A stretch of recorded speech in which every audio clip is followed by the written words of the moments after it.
This video contains topics that may include drug and alcohol use, self-harm, and suicidal thoughts. Viewer discretion is advised. I'm Heather Fisher, intervention expert and addiction specialist. In this episode of Heather Helps, I'll explain how to plan an intervention.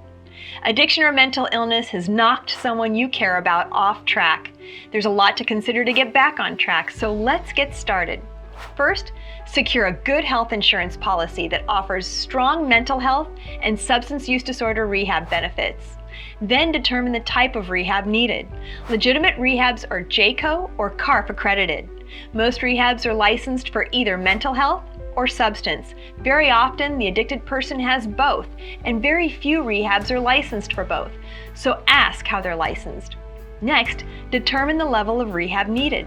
There are 4 levels of rehab, beginning with detox, then inpatient, partial hospitalization, and IOP or intensive outpatient.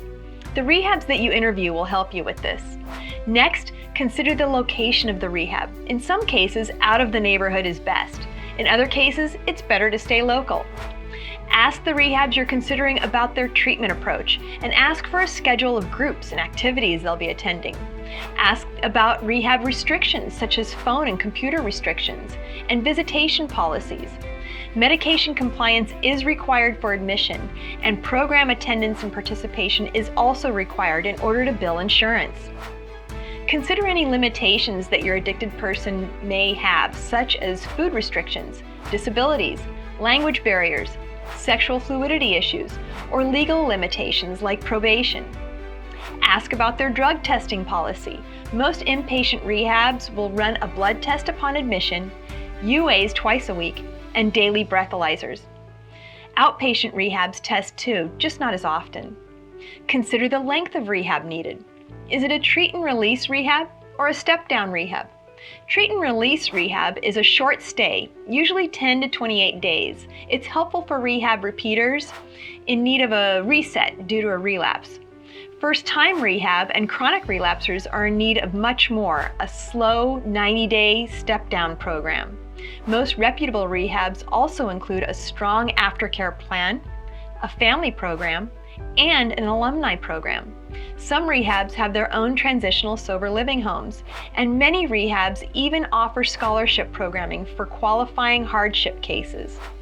After the rehab is decided, insurance has been verified, payments have been made, and a bed is reserved, then decide on the type of intervention. You can find more information about the 4 types of intervention in my video with the same title, 4 different types of intervention, and on my website at heatherfisher.com. The final thing to take care of when planning an intervention is to smooth out any potential bumps in the road.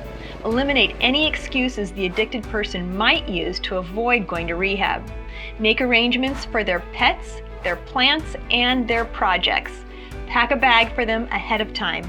Arrange transportation and fill the gas tank before the intervention. There's a lot to consider when getting back on track after a derailment. If an addicted person who's struggling could do it on their own, they would have done so a long time ago. An intervention aimed towards rehab is a safe solution to a progressing problem. Consider hiring a professional interventionist to ensure a successful and safe arrival to rehab. In this episode of Heather Helps, we explained how to plan an intervention. There are 20 videos in the Heather Helps intervention series.